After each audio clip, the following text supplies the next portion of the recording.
Hello, and welcome to Infidelity Tales Lab. Your support means everything to us. We'd love to know, which geographical location are you joining from today? At home? On the go? Share with us below.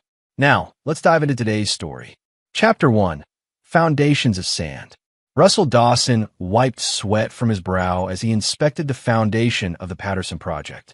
23 years as a structural engineer had earned him respect in construction circles. But at home, that respect had eroded like poorly mixed concrete. Mr. Dawson, the support beams arrived, called out Manny, his most reliable foreman. Perfect timing. Let's get them installed before the storm rolls in, Russell replied, his weathered hands already reaching for his hard hat. At 52, Russell's body carried the marks of a man who believed in honest work. Calloused palms, a permanent tan, and crow's feet from squinting at blueprints under the sun. His salt and pepper hair had begun thinning, but his sturdy frame remained strong from decades on construction sites. Russell had deliberately chosen to remain a hands-on structural engineer rather than climbing into executive roles. The decision allowed him to maintain a modest but comfortable lifestyle for his family while still experiencing the satisfaction of creating something tangible. It was a choice his wife had initially supported but grew to resent. The drive home to their four-bedroom colonial in Oak Ridge Estates took 40 minutes. Russell used the time to mentally transition from work to home, though lately that transition felt like walking from one job site to another. Vanessa's pearl-white Lexus SUV sat in the driveway alongside their daughter, Zoe's blue Volkswagen. Russell parked his 10-year-old Ford truck beside them, the contrast between vehicles a visual metaphor for the growing divide in their household. "I'm home," he called out, stepping into the foyer. The house answered with the echoes of Vanessa's animated voice coming from the kitchen. Russell followed the sound to find his wife, his sister-in-law Pamela, and his two children gathered around the kitchen island with wine glasses and laughter that ceased when he entered. "Oh, Russell, we didn't hear you come in," Vanessa said, her smile tightening at the corners. At 49, Vanessa Dawson maintained the polished appearance of a woman determined to defy aging. Highlighted blonde hair falling in perfect waves to her shoulders, tasteful makeup enhancing her blue eyes, and a slender figure preserved through religious attendance at her exclusive gym. "Dad, you've got dirt on your shirt again," said Zoe, his 19-year-old daughter, her voice carrying the familiar note of disapproval. Attending the state university on Russell's dime, Zoe had adopted her mother's priorities: appearance, status, and the relentless pursuit of whatever the Winters family had. Caleb, his 17-year-old son, barely looked up from his phone. "Hey, Dad," he muttered, fingers never pausing their dance across the screen. Once an enthusiastic fishing partner, Caleb had drifted away as adolescence introduced him to Vanessa's value system. "Russell, just the man we were talking about," Pamela declared with theatrical enthusiasm. Pamela Winters, Vanessa's younger sister by 2 years, had married Owen Winters, a pharmaceutical sales director whose income fueled the lifestyle that Vanessa coveted. "Is that right?" Russell asked, washing his hands at the sink. "We were just discussing summer plans," Vanessa explained, refilling her wine glass with practiced precision. "Pamela and Owen are taking the yacht to Monte Carlo, then spending 2 weeks in their Paris apartment." Russell nodded politely. The Winters' travel plans had long ago ceased to impress him, though they continued to enchant his wife. "Sounds nice. Speaking of summer plans, I've been finalizing our details. I found this amazing spot at—" "Dad, please tell me we're not going camping again," Zoe interrupted, exchanging a glance with her mother. "It's not just camping," Russell explained, his enthusiasm undimmed. "It's an exclusive lakeside site at Canyon Ridge. Private dock, premium fishing spots, and guided nature hikes. I've been on the waiting list for 2 years." The silence that followed felt like concrete setting around his feet. "Oh, Russell," Vanessa sighed, exchanging a look with Pamela. "We can't possibly. Not this year." "Why not?" "I've already put down the deposit," Russell said. "Because it's embarrassing," Caleb muttered, finally looking up from his phone. "All my friends are going to Europe or the Caribbean." Russell felt something harden inside him. Since when did spending time together as a family become embarrassing? "It's not the togetherness that's embarrassing, Dad," Zoe explained with exaggerated patience. It's the where and how. I mean, outhouses and bug spray? Really? Canyon Ridge has full facilities, actually. Modern cabins with. Russell, Vanessa cut in. The Pattersons invited us to their Hampton house for a weekend. That's the kind of connection we need to be making, not hiding in the woods. Russell looked around the kitchen at the four faces regarding him with various degrees of pity and exasperation. In that moment, he realized something had fundamentally shifted in his home. The foundation he thought he'd built his family upon had developed cracks he couldn't see until now. I see, he said quietly. Well, the reservation is paid for. I'll go alone if I have to. Don't be ridiculous, Vanessa replied, her tone suggesting he was being deliberately difficult. No one goes on family vacations alone. We're going to Paris with Aunt Pamela, Caleb announced, not meeting Russell's eyes. Mom already said yes. Russell turned to his wife, eyebrows raised in question. Vanessa at least had the decency to look uncomfortable. I was going to discuss it with you tonight. Pamela has offered to let us use their apartment while they're in Monte Carlo. It's the opportunity of a lifetime for the kids. And what about our family vacation? The one we've taken every year since the kids were born. Times change, Russell, Pamela interjected. Children grow up. Priorities shift. Apparently so, Russell replied, his voice steady despite the betrayal burning in his chest. He turned and walked out of the kitchen, heading to their bedroom to shower away the day's work and, he hoped, the sting of his family's disdain. Behind him, he heard Pamela's stage whisper, "This is exactly why I told you to talk to him about investments. Owen's friend Vincent could double your money in a year, and then maybe you wouldn't have to vacation like you're still in college." Russell closed the bedroom door, shutting out their voices but not the cold reality that somewhere along the way, he had become a stranger in his own home. Chapter 2. The Mockery. The next evening's dinner had been planned for weeks. Ostensibly a celebration of Pamela and Owen's wedding anniversary, the gathering at Maplewood Country Club was, like most events involving the Winters, an opportunity for status display. Russell adjusted his tie in the hallway mirror, hearing Vanessa's impatient footsteps upstairs. She'd been particularly tense all day, checking her phone frequently and engaging in hushed conversations he wasn't meant to overhear. "Are you ready yet?" Vanessa called down, her voice sharp with anxiety. "We can't be late." "Been ready for 20 minutes, Russell answered, watching as she descended the stairs in a new dress he didn't recognize. The price tag had undoubtedly been removed before it reached their closet. "You're wearing that tie?" She frowned at the navy silk he'd chosen. "What's wrong with my tie?" "Nothing," she sighed. "It's fine. Let's just go." The drive to the country club passed in uncomfortable silence, interrupted only by Vanessa's occasional text messages. Russell had once found her devotion to her sister endearing. Now, he recognized it for what it was, aspiration wrapped in sisterly affection. The Maplewood Country Club gleamed with old money and new renovations. Russell handed his keys to the valet, noting how the young man's eyes lingered appreciatively on his restored '67 Mustang, the one luxury Russell had allowed himself, painstakingly restored with his own hands over 5 years of weekends. Vanessa had called it his midlife crisis. Russell called it therapy. Inside, the anniversary dinner was already underway in a private dining room. Crystal chandeliers cast warm light over round tables adorned with elaborate floral centerpieces. The Winters' 40 closest friends, most of whom Russell barely knew, mingled over cocktails and passed hors d'oeuvres. "There you are," Pamela exclaimed, air-kissing Vanessa's cheeks.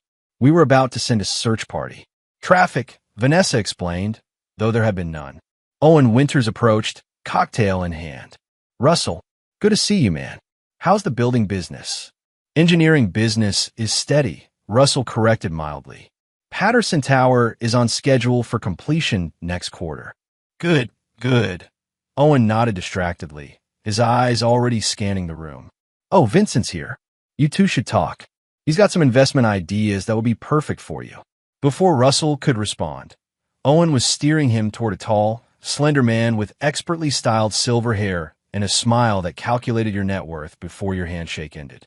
"Vincent Harmon, meet Russell Dawson." Russell's in construction. Structural engineering. Russell amended, accepting Vincent's firm handshake. Engineering. Even better, Vincent replied with practiced enthusiasm. Analytical mind. You must have a solid portfolio strategy. Russell shrugged. Conservative investments, healthy 401k, some property. Nothing fancy, but stable. Vincent's smile tightened almost imperceptibly. While stability is one approach, I prefer growth myself. Significant growth. And risk, Russell added. Vincent laughed, a sound like expensive ice cubes clinking in crystal.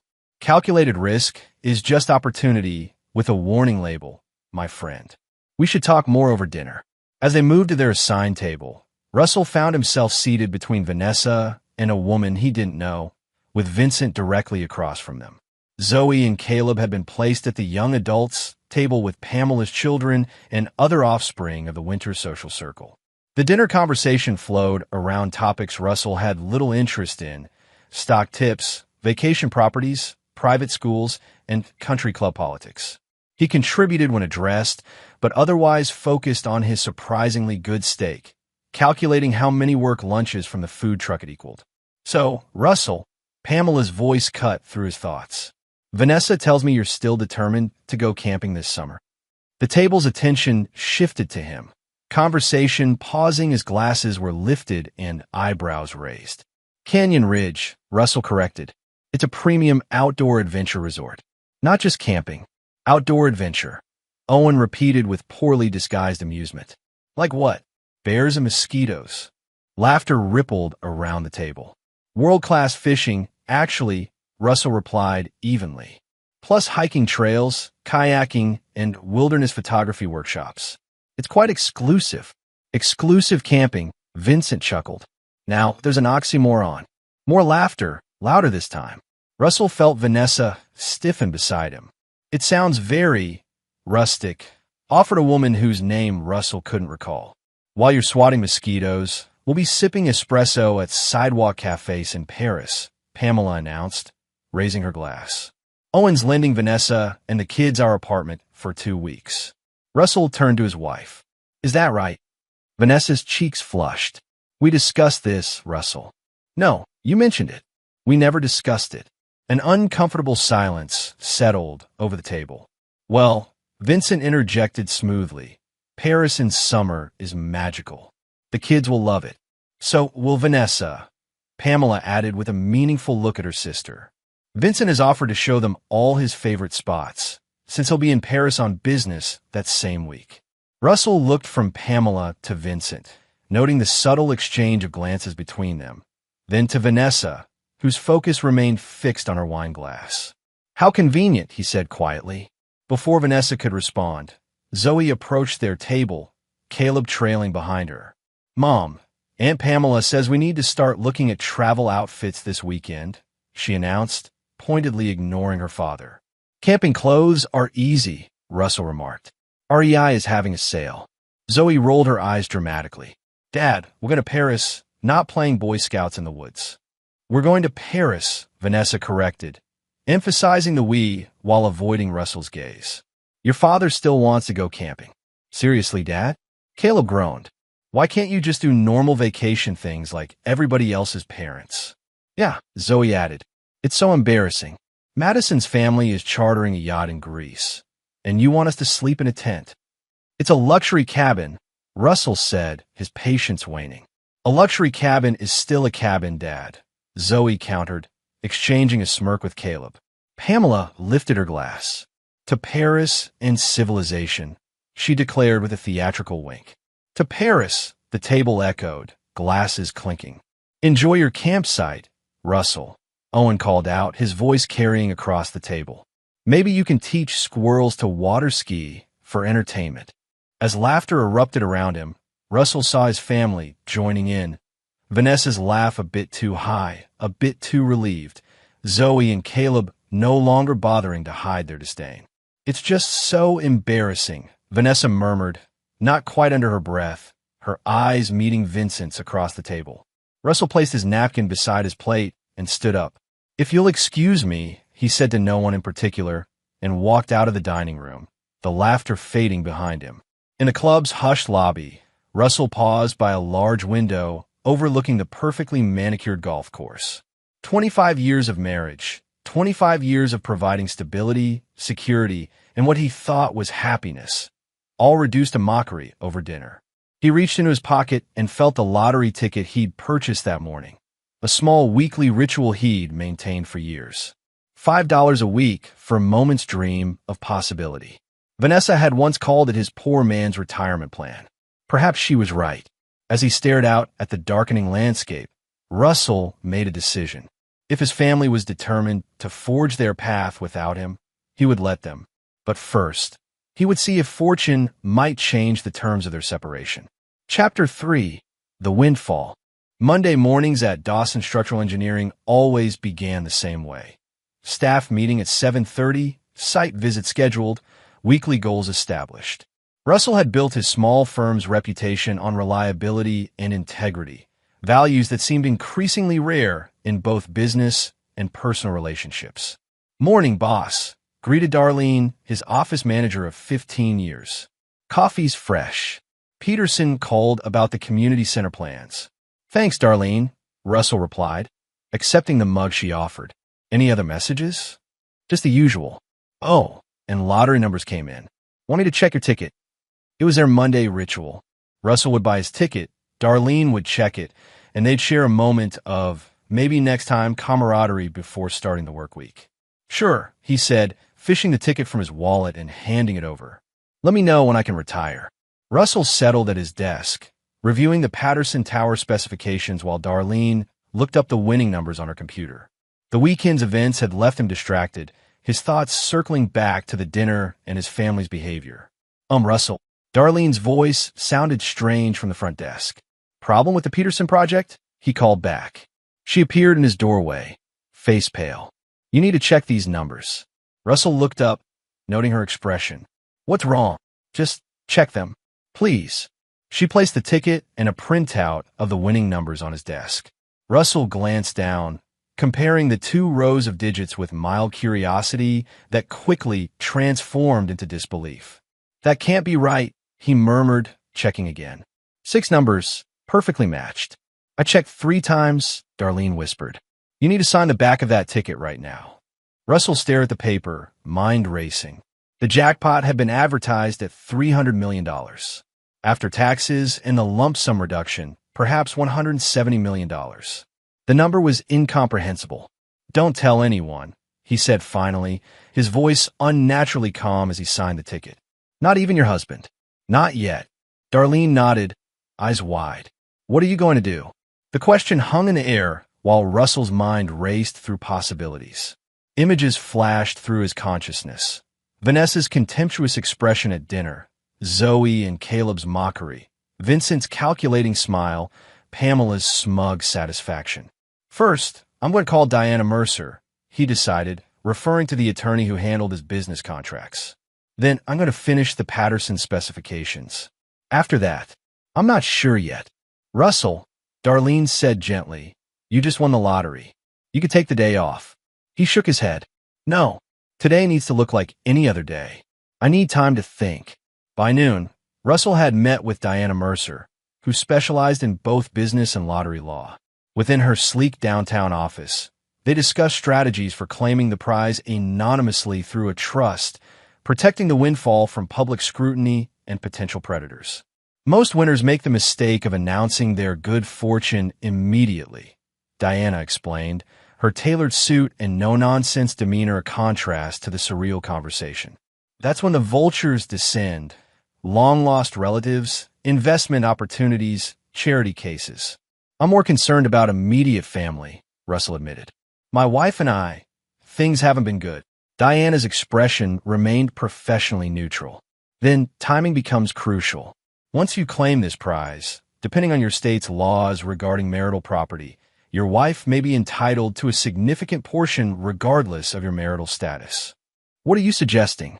"I'm not suggesting anything," Diana replied carefully. "I'm advising you to consider your complete financial and personal picture before we proceed. Assets acquired during marriage are typically considered joint property." Russell nodded, understanding the implication. How long do I have to claim? 90 days. I recommend using some of that time wisely. By the time Russell returned to his office, he'd formulated the beginnings of a plan. The lottery win hadn't created his family problems. It had simply illuminated the decision point he'd been approaching for months, perhaps years. That evening, Russell arrived home to find Vanessa and the kids gathered around the kitchen island, travel brochures spread before them. The Louvre is non-negotiable, Vanessa was saying. And we absolutely must see Versailles. What about Disneyland Paris? Caleb asked. Zoe rolled her eyes. We're not children, Caleb. We need to focus on cultural experiences. Like shopping on the Champs-Élysées, Vanessa added with a smile. Russell cleared his throat, announcing his presence. 3 heads turned toward him, their expressions shifting from excitement to guarded neutrality. Planning the Paris trip? He asked mildly. Just discussing options, Vanessa replied. How was work? Interesting day, Russell said, pouring himself a glass of water. The Patterson project is coming along, and I canceled our Canyon Ridge reservation. Surprise flashed across Vanessa's face. You did? Why? You were right, he said, watching their reactions. Family vacations should be about what everyone wants. If everyone wants Paris, there's no point in me going to Canyon Ridge alone. Relief visibly washed over the 3 faces before him. Vanessa approached, laying a conciliatory hand on his arm. That's very understanding of you, Russell. We'll plan something you'll enjoy next year, I promise. Sure, he replied, gently removing her hand. I'll be in the garage. Don't wait dinner for me. In the sanctuary of his workshop, surrounded by tools and the half-finished boat model he'd been building, Russell finally allowed himself to process the day's events. The lottery win presented not just financial freedom, but a rare opportunity to see people's true characters revealed. He thought of the camping trip his family had so disdained. How different their reaction would be if they knew about the $300 million. The Paris trip they were so eagerly planning, using his regular salary, would pale compared to what they could demand with knowledge of his windfall. Russell picked up a chisel, feeling its solid weight in his palm. He'd spent his life building buildings, a business, a family. Now it seemed it was time to build something new, a life based on truth rather than obligation. He reached for his phone and dialed a number. Leo, it's Russell. Remember that island property you mentioned last year? Is it still available? On the other end, his college roommate and now successful real estate developer laughed. Still dreaming, Russ? That place was snapped up months ago. Unless you've got about 15 million lying around, it's out of your league. Russell smiled for the first time that day. Actually, I might have recently come into some funds. Can you set up a viewing? Discreetly. As he hung up, Russell felt a strange sense of calm settle over him. While his family plotted their Paris adventure, he would be laying the groundwork for a very different future, one they couldn't begin to imagine.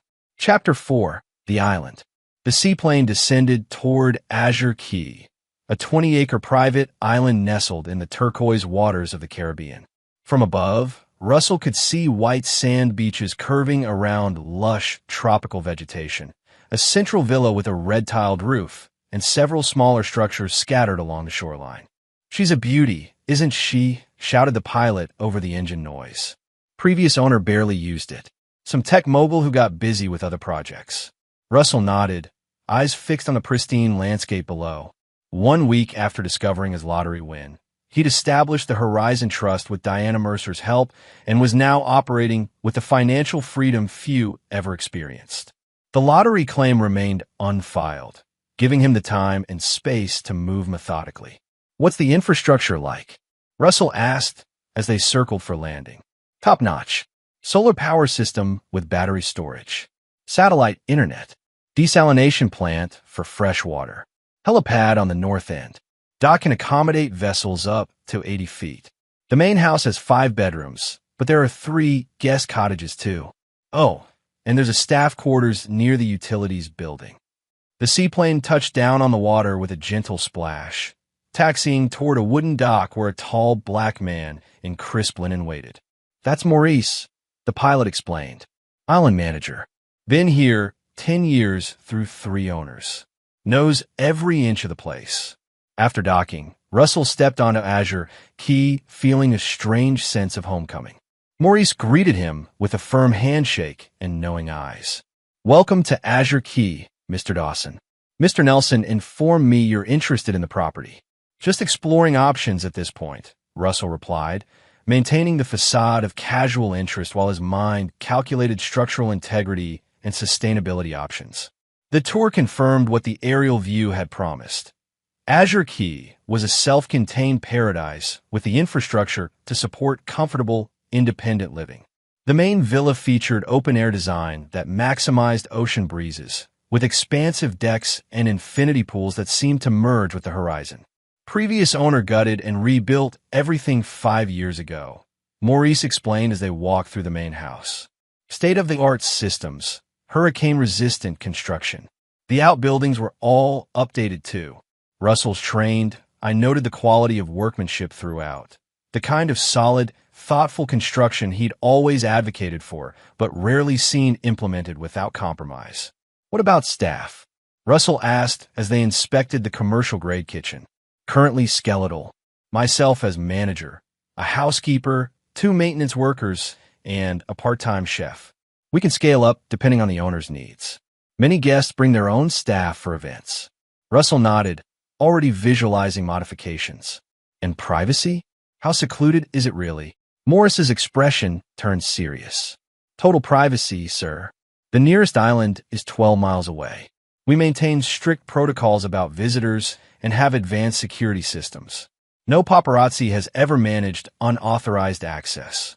By the tour's end, Russell had made his decision. The island represented not just a luxury purchase, but the foundation of his new life. A place where he could redefine himself away from the expectations and judgments that had slowly corroded his spirit. Later that evening, in his hotel suite in Nassau, Russell finalized the purchase with Leo Nelson over a secure video call. $15 million is a steal for that property, Leo assured him. The tech guy put twice that into renovations alone. "I want to proceed," Russell confirmed, "but with additional conditions. First, absolute confidentiality. The purchase must be through multiple shell companies, untraceable to me personally. Second, I need upgrades to the security systems and communications infrastructure. Third, I want to add a workshop facility, high-end, fully equipped for woodworking and design projects." Leo's eyebrows raised. "Planning to disappear, Russ?" "Planning to live on my own terms," Russell replied. "Can you make it happen?" "With $15 million in cash, I can make anything happen. But what about Vanessa and the kids? This is a major life change." Russell's expression hardened. "That's the final condition. No one, absolutely no one, knows about this until I'm ready. Not Vanessa, not the kids. No one." Leo studied his old friend's face. "Something happened beyond the lottery win, didn't it? Let's just say I've been given an opportunity to see people's true colors," Russell answered. "And I don't particularly like what I'm seeing." Over the next 3 weeks, Russell maintained his normal routine at work while orchestrating his new life through carefully encrypted communications. The Azure Key purchase proceeded through a labyrinth of corporate entities. Contractors were hired for the workshop construction and security upgrades. Maurice was retained with a generous salary increase and tasked with assembling a discreet, professional staff. At home, Russell observed his family with new clarity. Vanessa's Paris plans had expanded to include shopping excursions with Pamela and mysterious cultural tours that seemed to coincide with Vincent Harmon's business schedule. Zoe and Caleb rarely engaged with him beyond perfunctory greetings, their attention fixed on social media and preparations for their European adventure. One evening, as Russell reviewed architectural plans for his island workshop in his study, his phone buzzed with a text from Diana Mercer. "Financial restructuring complete. All new accounts established. Ready when you are." The message confirmed that his pre-lottery assets, substantial but not extraordinary, had been carefully separated from his impending windfall. Their family home, retirement accounts, and existing investments would remain untouched, providing Vanessa and the children with comfortable financial security regardless of what happened next. The lottery prize itself, however, would be claimed through the Horizon Trust, its ownership obscured through legal structures that would give Russell time to determine his path forward. As he set down his phone, Russell heard Vanessa's voice in the hallway, her tone hushed but intense. Yes, he's in his study. No, he doesn't suspect anything. Of course I'm sure. Russell moved silently to the door, listening as his wife continued her conversation. Vincent, we've been through this. Once we're in Paris, we'll have time to discuss everything. Yes, I know the opportunity won't last forever. No, I haven't mentioned investment possibilities yet. He's been distracted lately. Yes, I know how much we could make if he puts his retirement funds into your venture. A cold clarity washed over Russell. The Paris trip, Vincent's convenient business timing, the investment discussions. The pattern was now unmistakable. Whatever was happening between Vanessa and Vincent went beyond casual friendship.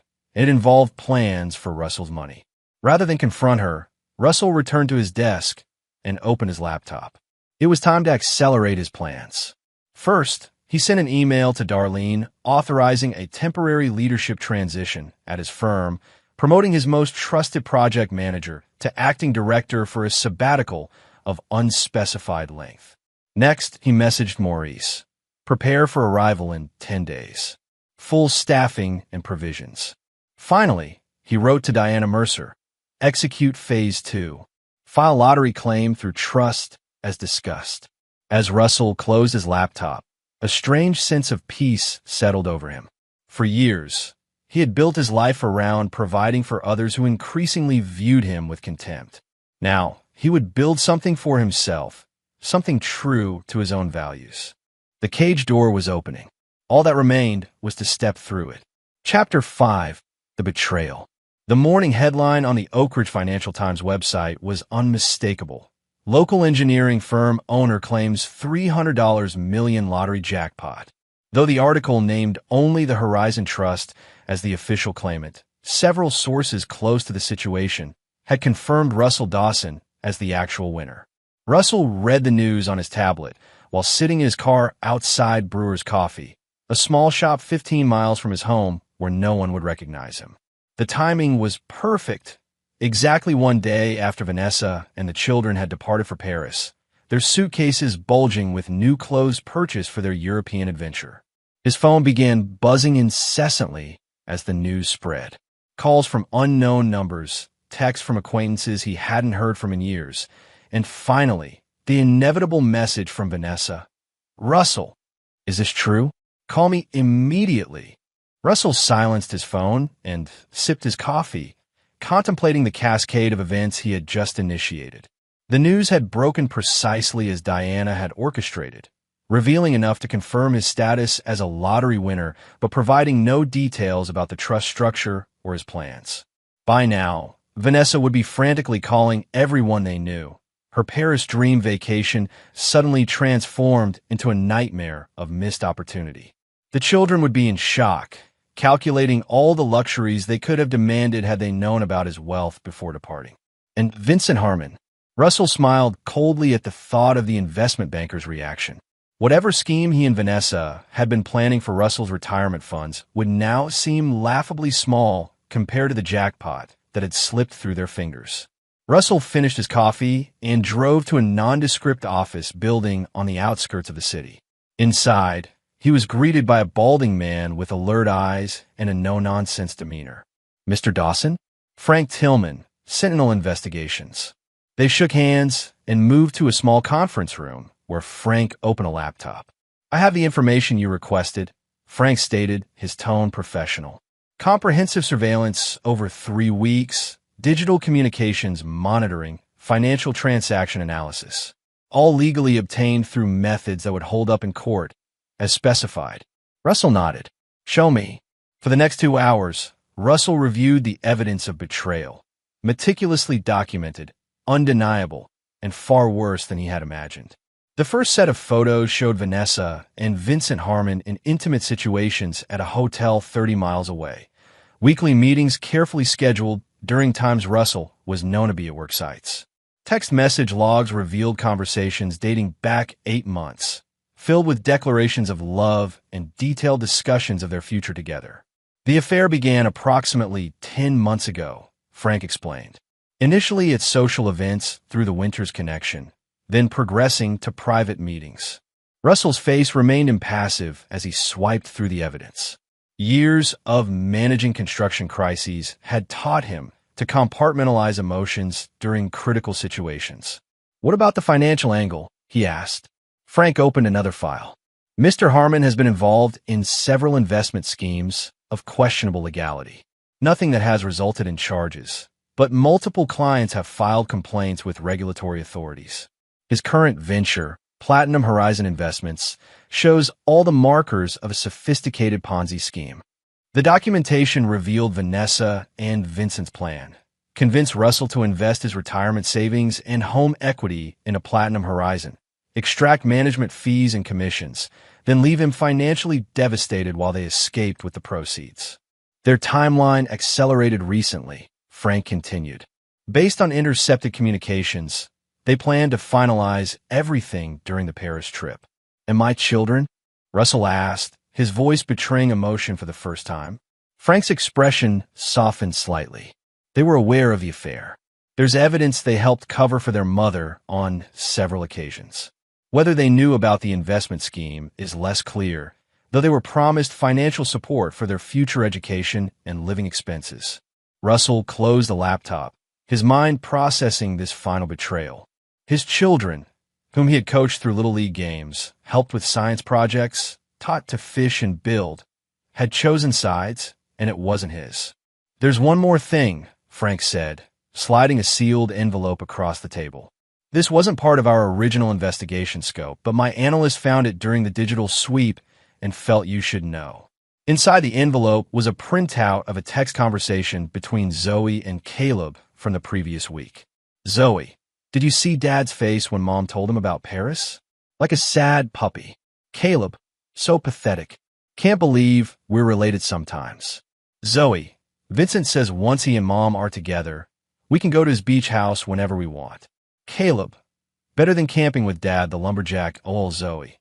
Mom says once the investment thing goes through, Dad will have to sell the house.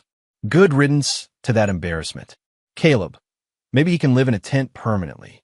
It's his natural habitat."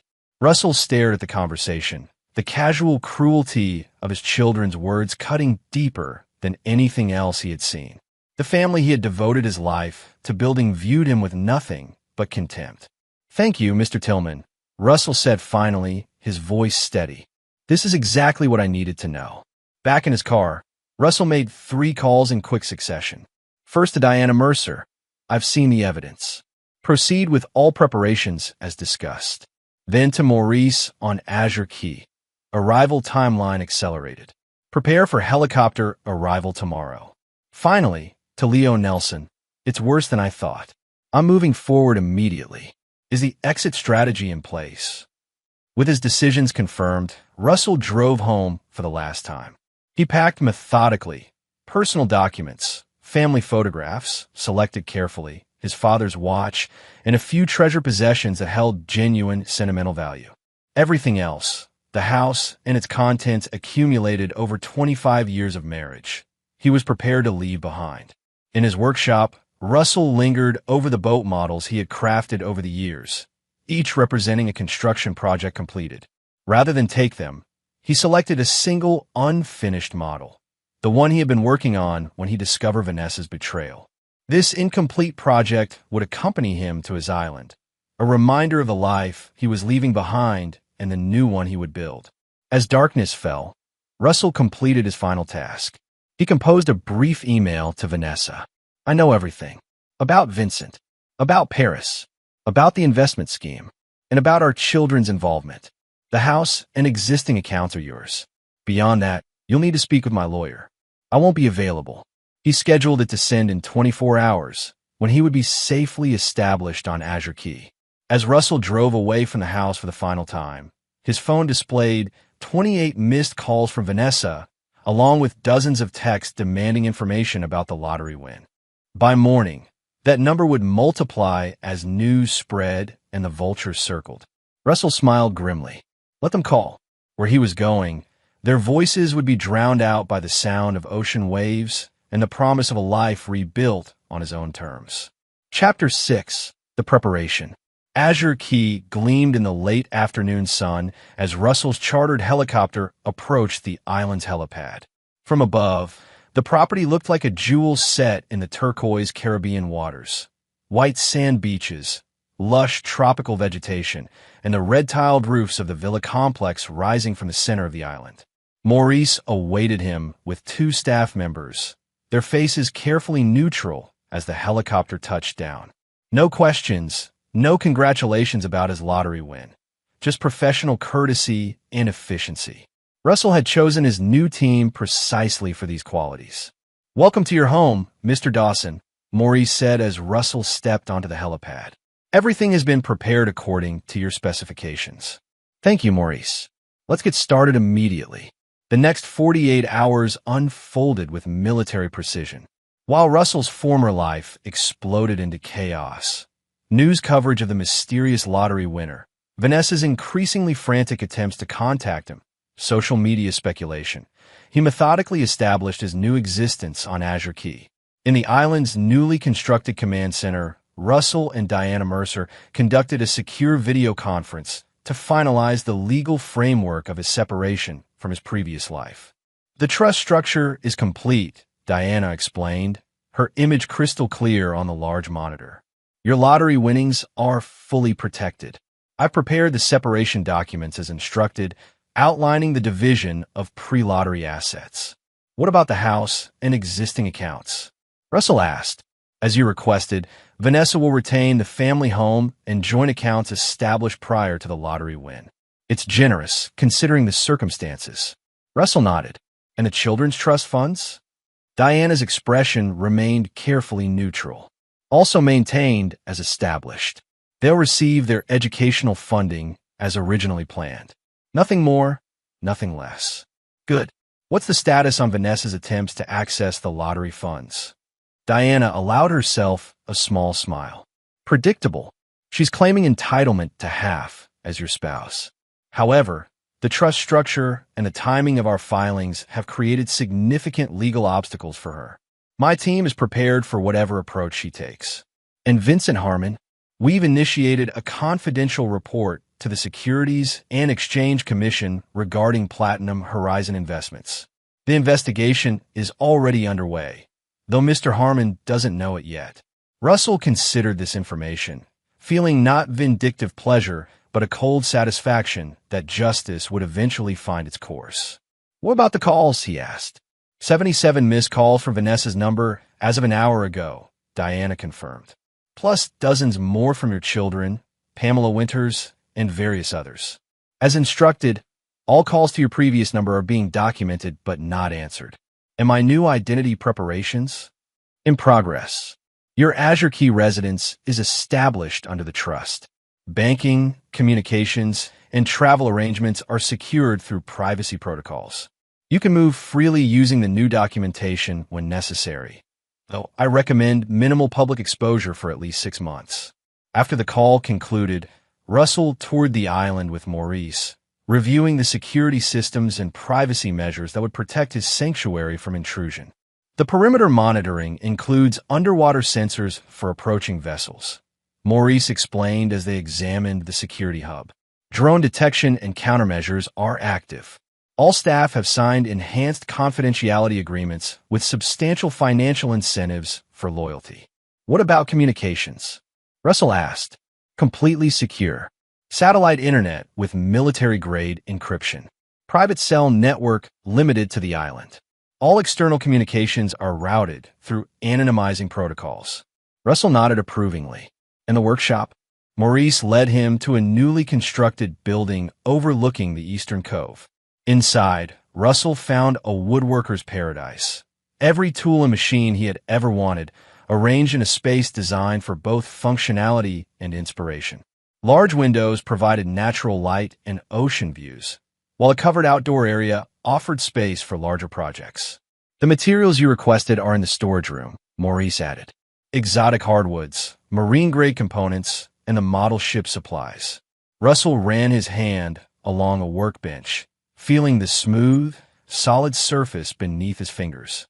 This space, more than a luxury villa or any other amenity, represented what he had been seeking the freedom to create on his own terms. "It's perfect," he said quietly. That evening, as Russell sat on the main villa's terrace watching the sunset, his satellite phone chimed with a message from Diana. Email delivered to Vanessa as scheduled. Reaction immediate and explosive. Preparing for legal countermeasures. Russell set down the phone and sipped his whiskey, feeling neither triumph nor regret, only a strange, calm certainty that he had done what was necessary. Below the terrace, waves crashed against the shoreline in a steady, primordial rhythm that seemed to whisper, "This is real. This is now. This is where you begin again." The following morning brought the next phase of Russell's plan. In his office within the main villa, he connected via secure video with Leo Nelson to review the strategic information release. "The social media posts are ready," Leo confirmed. "Just subtle enough to be discovered rather than announced. Private island purchase by the Horizon Trust. Renovation contracts with exclusive designers. Staffing agreements with top hospitality professionals. All traceable to Azure Key with minimal effort." "And the timeline?" Russell asked. "Staggered over the next week. By the time Vanessa and the kids return from Paris, the internet will be buzzing with speculation about the lottery winner's island paradise." "What about Vincent's situation?" Leo's expression turned grim. "SEC investigation is gaining momentum. 2 former clients have come forward with complaints after seeing the news about Platinum Horizon. The house of cards is wobbling, Russell." Russell nodded, feeling no satisfaction but a sense that natural consequences were unfolding as they should. Later that day, as Russell unpacked his personal items in the master suite, Maurice appeared with a tablet displaying breaking news. "You might want to see this, sir." The screen showed Vanessa outside their former home, surrounded by reporters. Her face was tear-streaked, but her expression calculated as she spoke into the microphones. "I'm shocked and heartbroken by my husband's disappearance. After 25 years of marriage, to learn about his lottery win from the news while I'm traveling with our children is devastating. I just want Russell to come home so we can talk about our future together." The camera panned to show Zoe and Caleb standing behind her, their expressions a practiced blend of confusion and concern. In the background, barely visible at the edge of the frame, stood Vincent Harmon, his face carefully turned away from the cameras. "Shall I continue monitoring the coverage, sir?" Maurice asked. "Yes," Russell replied, "but filter it. I don't need every statement, just significant developments." "Of course. And the calls to your old number?" Russell considered for a moment. "How many now?" 77 from Mrs. Dawson alone. A symbolic number, Russell thought. 77 calls from a woman who hadn't truly spoken to him in years. No response, he decided. From now on, Diana Mercer is their only point of contact. As Maurice left, Russell opened the unfinished boat model he had brought from his old workshop. The half-completed vessel, a replica of a Caribbean trading schooner, represented both his past and his future.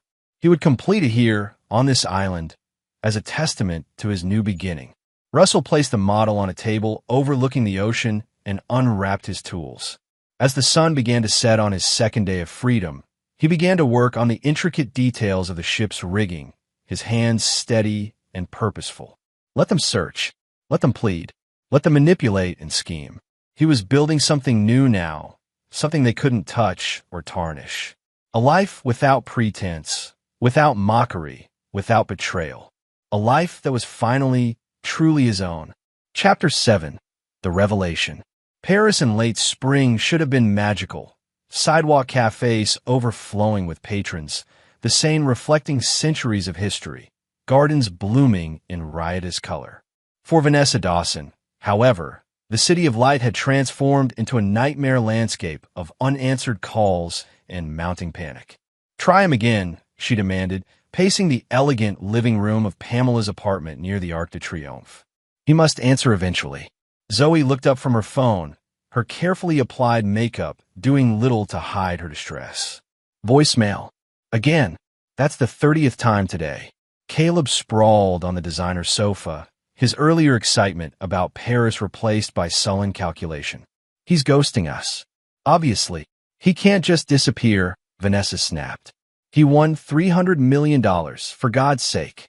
The apartment door opened as Pamela entered with Vincent Harmon. Both wore expressions of barely concealed agitation beneath their designer sunglasses. "Any news?" Pamela asked, dropping her Hermes shopping bags by the door. "Nothing," Vanessa replied. "Diana Mercer's office keeps saying she'll be in touch at the appropriate time." "What does that even mean?" Vincent loosened his tie, eyes darting to his phone as notifications continued to arrive. "My contacts at the Lottery Commission confirmed the prize was claimed through something called the Horizon Trust. It's a complex structure specifically designed for privacy." "But he's my husband," Vanessa insisted. "Half of that money is legally mine." Vincent exchanged a glance with Pamela before responding carefully. "That depends on multiple factors.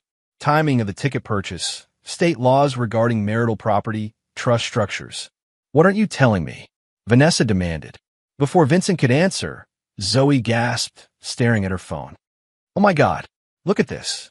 She turned her screen toward the adults, displaying a social media post from an exclusive real estate account.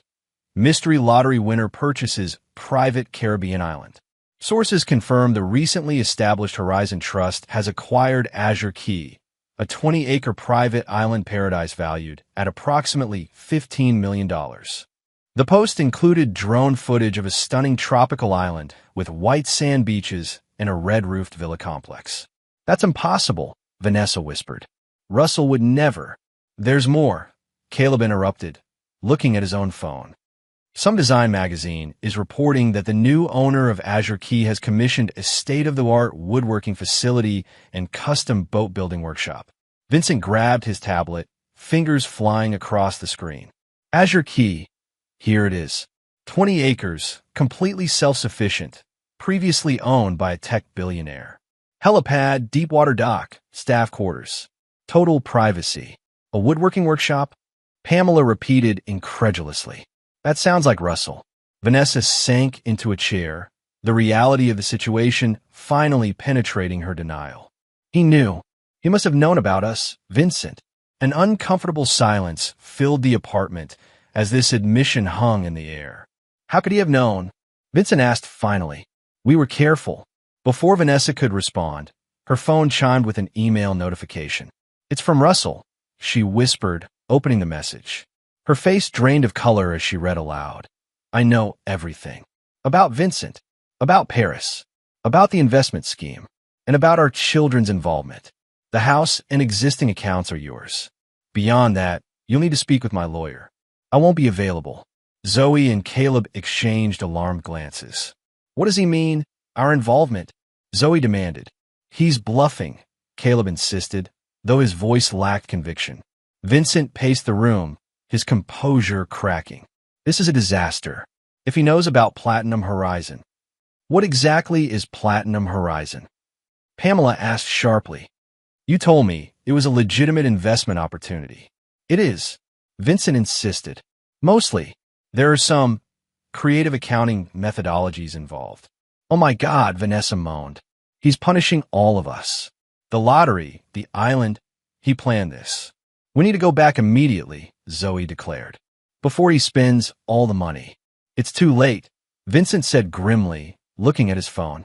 "I just got a message from my office. The SEC has opened an investigation into Platinum Horizon.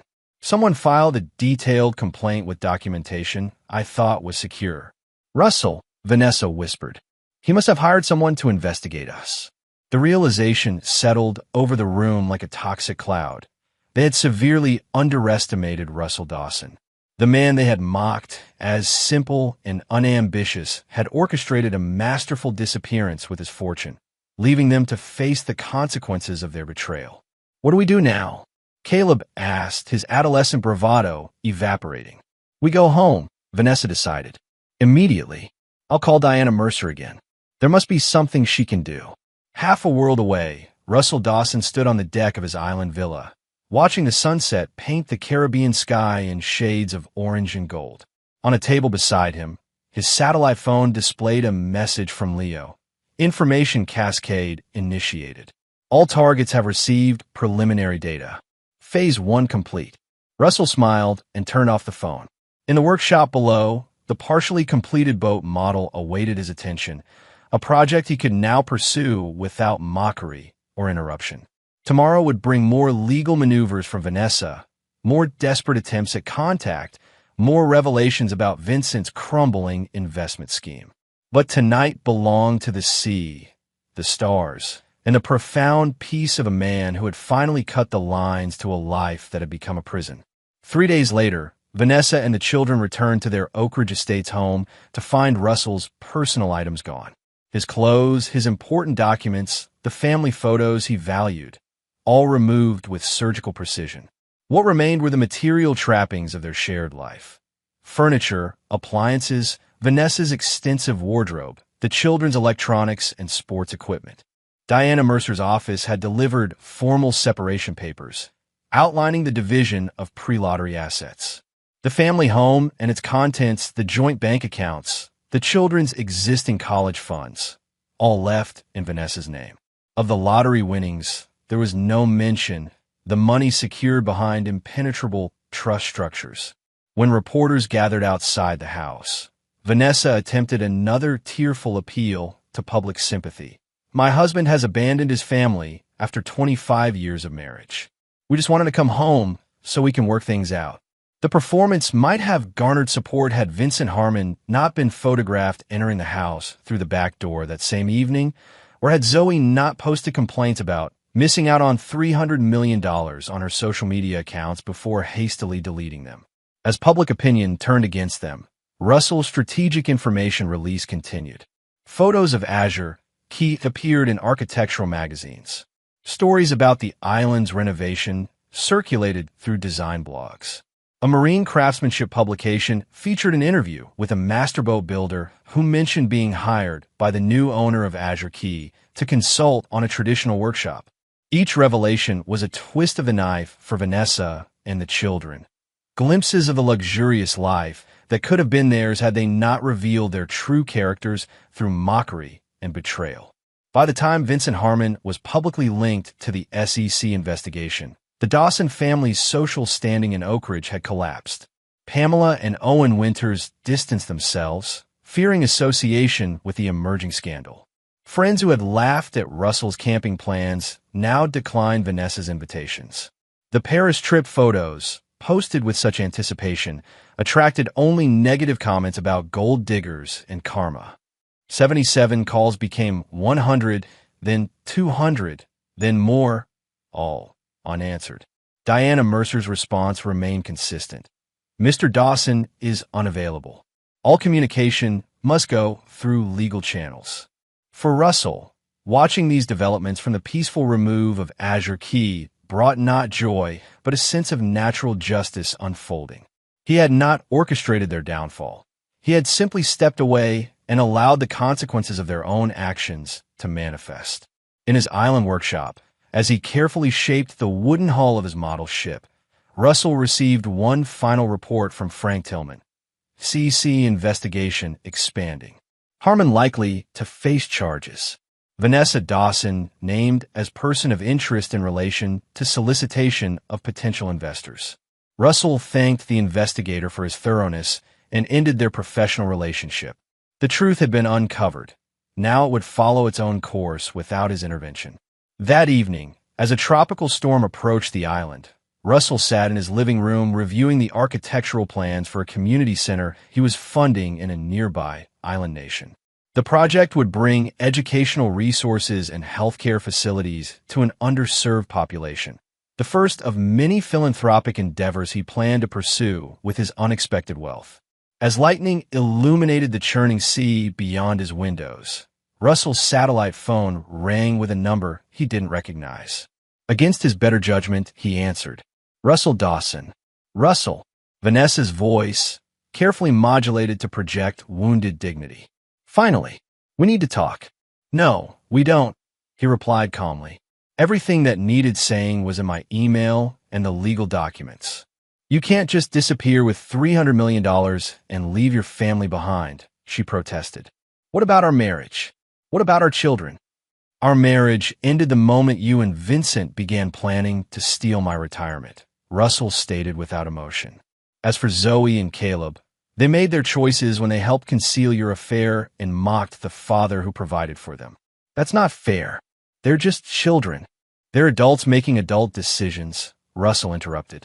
They chose sides, Vanessa. They chose poorly. A crash of thunder punctuated his words, the storm outside matching the emotional turbulence of the conversation. The SEC is investigating Vincent, Vanessa said, her voice smaller now. They've questioned me twice. Our accounts are frozen. Actions have consequences. Is that what this is about? Punishing us? Anger crept in her tone. You're enjoying this, aren't you? Playing the victim while hiding on your private island. Russell's laugh held no humor. That's the difference between us, Vanessa. I'm not playing anything. I'm finally living authentically. No pretense, no performance, no seeking approval for people like Pamela and Owen. We can work this out, she insisted, desperation replacing anger. Family counseling, a new start. You always believed in second chances. I believed in many things that proved false, Russell replied. But you're right about one thing. I'm starting over. Just not with you. You'll regret this, Russell. You'll be lonely on that island with your boats and your wood projects. You need family. I need truth, he corrected her. Something you never offered. The line went silent except for Vanessa's shallow breathing. When she spoke again, her voice had hardened. The lawyers say I can challenge the trust. Fight for my share of the lottery money. It could take years, but eventually. From now on, Russell interrupted. Only my lawyer will talk to you. Goodbye, Vanessa. He ended the call and turned off the phone, the finality of the action bringing unexpected peace. Outside, the storm began to subside, dark clouds giving way to patches of starlit sky.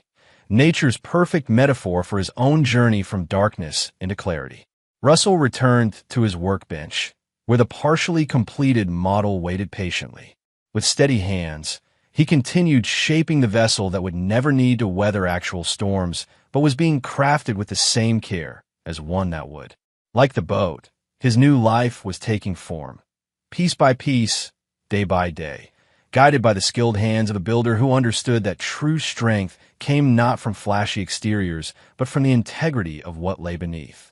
Chapter 8. The Confrontation. 6 months after Russell's disappearance from his former life, Azure Key had transformed from a mere island retreat into a true sanctuary. The workshop now housed 3 completed boat models, each more intricate than the last. The villa gardens bloomed with native plants, selected for their resilience against tropical storms. Solar panels gleamed on every rooftop, making the island almost entirely self-sufficient. Russell had established a comfortable routine. Mornings spent overseeing philanthropic projects via secure video conference. Afternoons in the workshop or exploring the island's natural features. Evenings devoted to reading or stargazing from his terrace. The peace he had found surprised even him.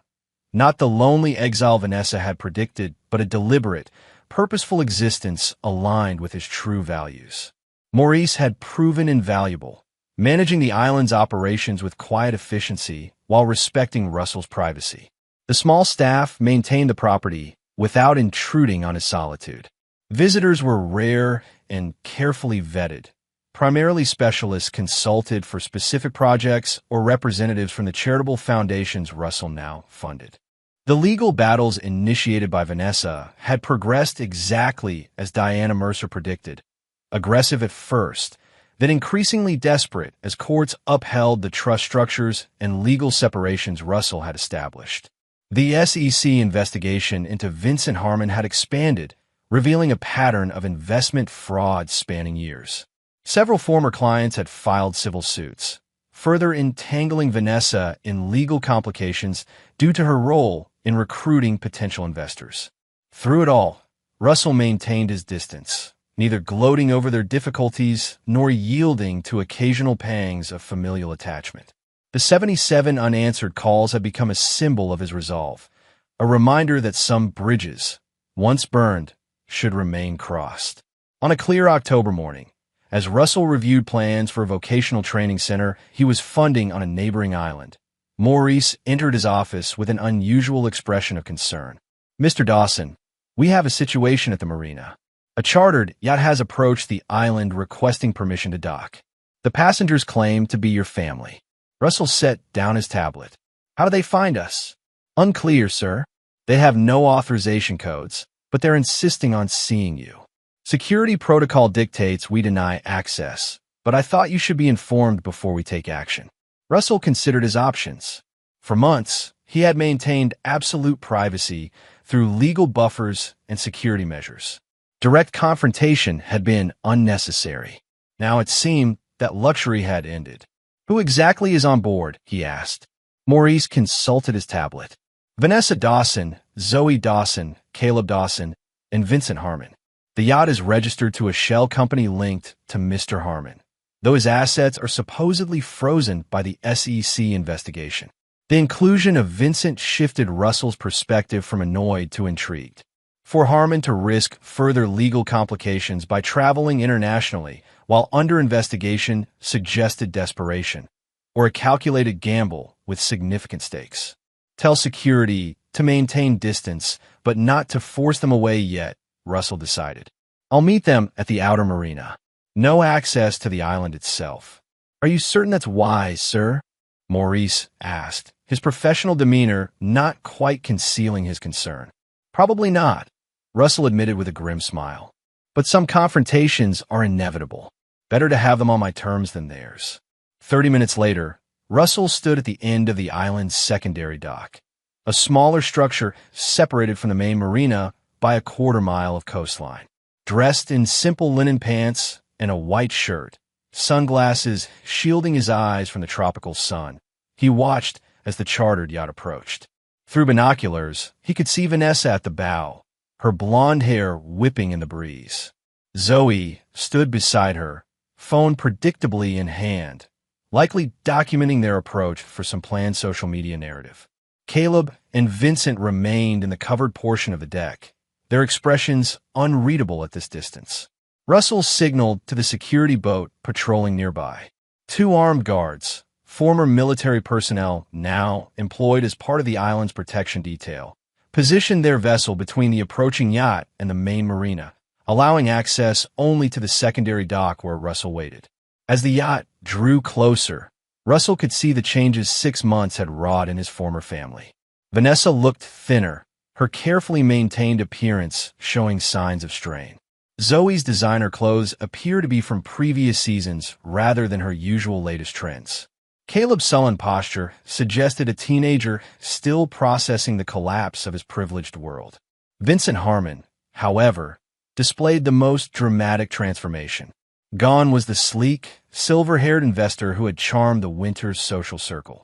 This Vincent looked haggard, his once immaculate appearance now marked by visible anxiety and fatigue. The yacht's captain, clearly uncomfortable with the situation, carefully maneuvered the vessel alongside the secondary dock.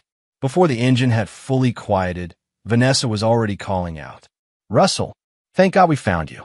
We need to talk immediately." Russell remained silent, watching as they disembarked. No crew followed them. Only the 4 visitors stepping cautiously onto the dock, suddenly unsure despite their bold approach. "That's close enough," Russell said when they had reached the midpoint of the dock. His voice carried easily over the gentle lapping of waves, stopping them in their tracks. "Dad," Zoe began, stepping forward with practiced emotion. "You can't imagine what we've been through trying to find you." "I can imagine quite precisely," Russell replied evenly, "since I deliberately made it difficult." Caleb scoffed, some of his teenage bravado returning. Was all this really necessary? The disappearing act, the island, cutting us off completely? "Yes," Russell said simply. Vincent stepped forward, his businessman's instincts apparently overriding his better judgment. "Russell, I know we have our differences, but this situation has gotten out of hand.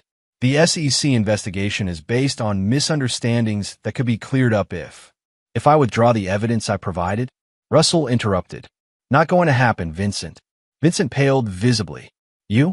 You were the one who filed the complaint." "Actions have consequences," Russell replied, repeating the phrase he had used in his final conversation with Vanessa. "Your investment scheme would have collapsed eventually. I simply accelerated the timeline." "Dad, please," Zoe pleaded, tears appearing on cue. Everything's falling apart. The house is in foreclosure because of the legal fees.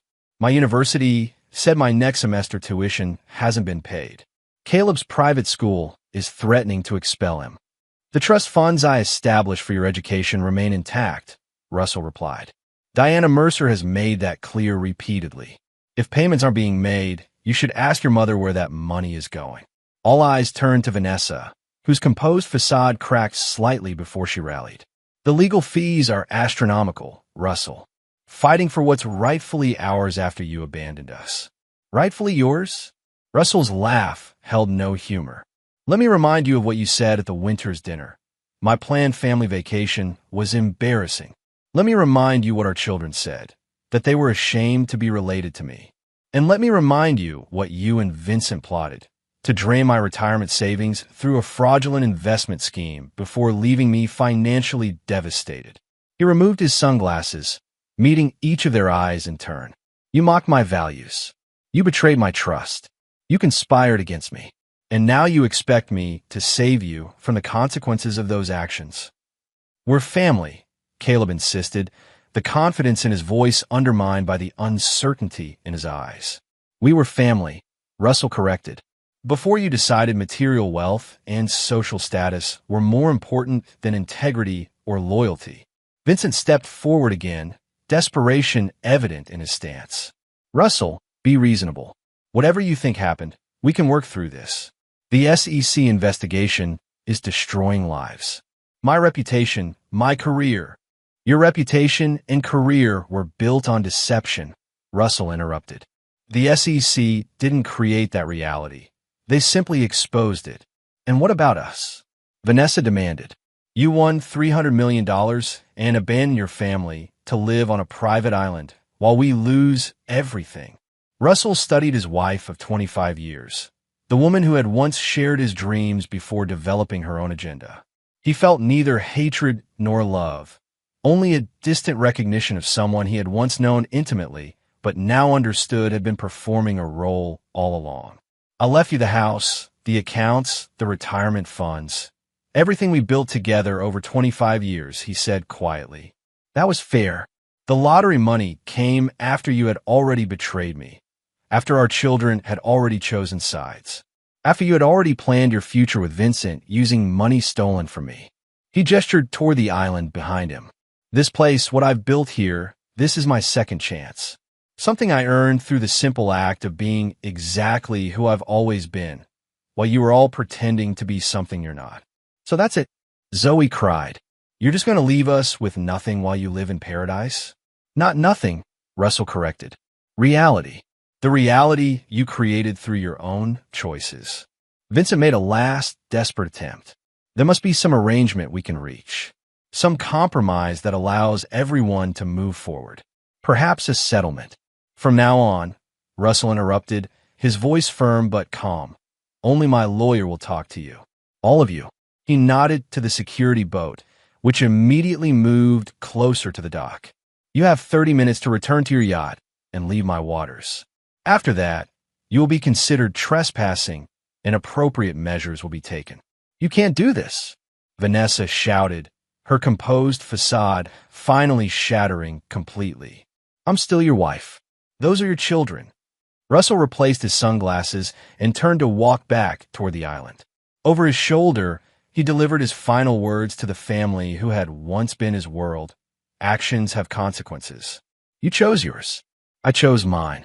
As he walked away, he heard their continued protests, Vanessa's angry demands, Zoe's theatrical sobs, Caleb's sullen threats, Vincent's desperate negotiations. But each step took him further from their voices and closer to the peace he had built for himself.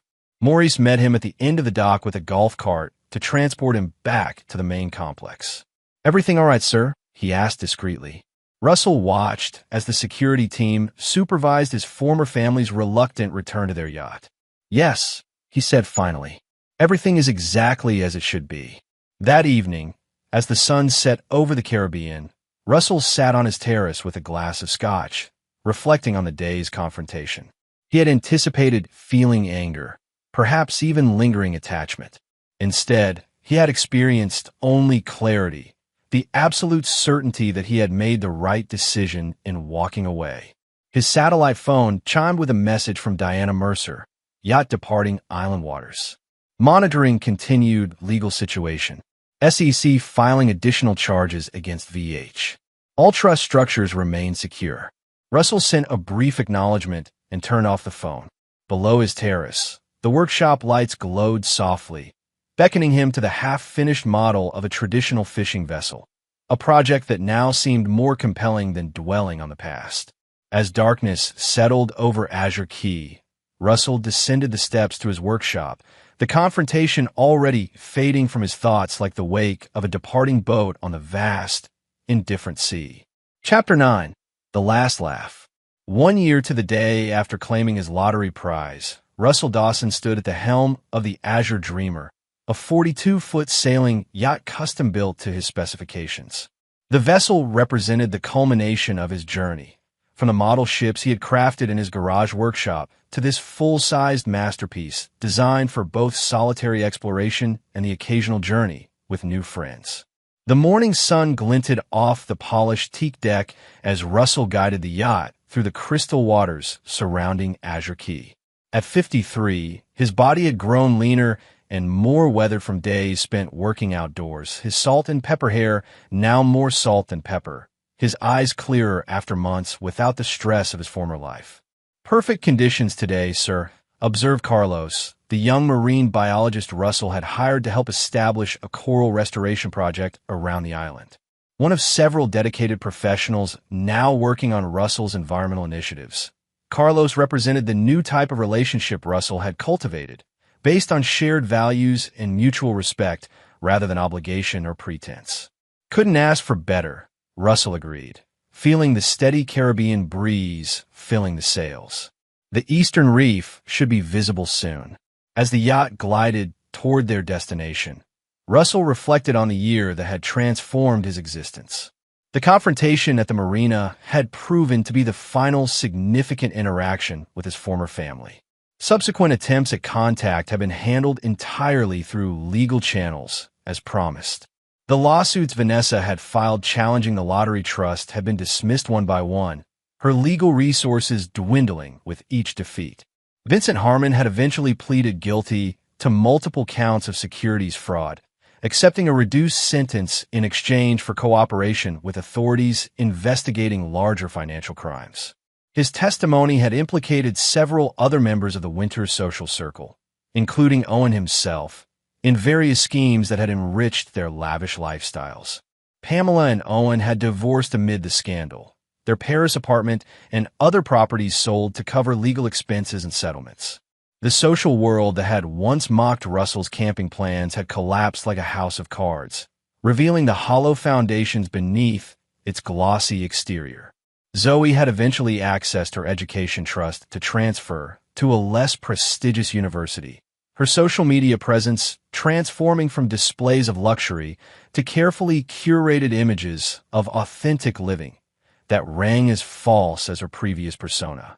Caleb, facing the reality of diminished prospects, had grudgingly accepted a state university scholarship, his once entitled attitude tempered by necessity, if not genuine growth. Russell monitored these developments not from vengeful satisfaction, but from a perspective of a man watching a cautionary tale unfold from a safe distance. The lesson: that character ultimately matters more than appearance, that integrity eventually counts for more than status, was one he had always understood, but his family had refused to learn until too late. "Reef approaching, sir," Carlos called out, interrupting Russell's reflections. Initial restoration sites are showing remarkable progress. Russell adjusted course, focusing on the present moment, the true gift his unexpected fortune had provided. Not the island or the yacht or the financial freedom, but the opportunity to live deliberately, to align his actions with his values without compromise or apology. The Azure Dreamer sailed smoothly over the protected waters of the Eastern Coral Sanctuary. Below the surface, vibrant marine life thrived among carefully cultivated reef structures, tangible evidence of restoration and renewal. After completing their survey of the restoration project, Russell and Carlos returned to the main island, where Maurice awaited with updates on the day's business. The community center on St. Lucia is completed, Maurice reported as they walked toward the main villa. The vocational training programs can begin next month as scheduled. Also, Ms. Mercer sent the quarterly trust report for your review. Thank you, Maurice. Anything else? Maurice hesitated briefly. A personal letter arrived. From your son, Caleb. It bypassed the usual legal channels. Russell accepted the envelope with mixture of curiosity and caution. I'll review it later. In his study, after showering and changing from his sailing clothes, Russell opened Caleb's letter. The handwritten pages revealed a young man struggling to reconcile his entitled past with a more modest present. Dad, I'm writing against Mom's wishes and without her knowledge. She and Zoe are still bitter, still plotting ways to get our share of your money. I wanted to be angry too. It was easier than facing the truth. The truth is, we were awful to you. I've had a lot of time to think about it since everything fell apart. The way we mocked your camping trips. The way we treated your work and your hobbies like they were embarrassing. The way we acted like we deserved more than what you already gave us. I'm not writing to ask for money. I know that ship has sailed, probably on your actual ship, which I saw in some magazine. I'm writing because I'm trying to figure out who I am without all the status and stuff I thought was important. My scholarship covers tuition, but not much else. I got a job at a construction site to pay for my apartment. The foreman reminds me of you sometimes. He's teaching me things about building that I should have learned from you years ago if I hadn't been such a jerk. I don't expect forgiveness. I don't even know if you'll read this. But I wanted you to know that at least one of us finally understand what you were trying to teach us all along. Caleb, P.S. I still have the fishing lure you made me when I was 10. It's the only thing I kept from before. Russell set the letter aside. Emotions he had thought long resolved stirring beneath his composed exterior. Not regret for the path he had chosen, but a more complex feeling, recognition that beneath the entitlement and mockery, his son might possess the capacity for growth that Vanessa and Zoe seemed to lack. After careful consideration, Russell composed a brief response. Caleb, thank you for your letter. Self-awareness is the beginning of wisdom. The work you're doing, both construction and self-examination, is valuable. Keep at it. The fishing lure was purple heartwood. The grain is naturally water-resistant. Good choice to keep it. Russell. He sealed the envelope with no return address and no invitation for further correspondence. If Caleb was genuinely changing, he would need to find his own path without Russell's intervention. Some journeys could not be shared. That evening, as had become his custom on significant anniversaries, Russell hosted a small gathering on his terrace for the island staff and several colleagues from his philanthropic projects. Unlike the ostentatious parties of his former social circle, this celebration featured simple, excellent food, meaningful conversation, and genuine appreciation for each person present. Leo Nelson, visiting from the mainland to discuss a sustainable housing initiative, raised his glass as sunset painted the sky in brilliant hues of orange and pink. To Russell, he proposed, who had the courage to start over when most of us would have just compromised. As glasses clinked around the table, Russell felt a sense of completion that had nothing to do with revenge and everything to do with authenticity. The journey from mocked husband to self-determined man had been neither planned nor easy, but it had proven essential. Later, after his guests had departed and the island had grown quiet under a canopy of stars, Russell stood alone at the edge of his terrace, overlooking the Caribbean. In the distance, lights from passing ships marked the boundaries between his sanctuary and the wider world, a world he now engaged with entirely on his own terms. He thought briefly of the camping trip that never happened, the mockery that had crystallized his discontent, and the lottery ticket that had provided not just wealth, but the catalyst for transformation. The confluence of humiliation and opportunity had created something unexpected, freedom in its truest form. Russell smiled as a shooting star traced a brilliant path across the night sky. The universe, it seemed, occasionally offered cosmic justice along with its random distribution of fortune. His family had mocked his modest vacation plans while plotting to take what little he had.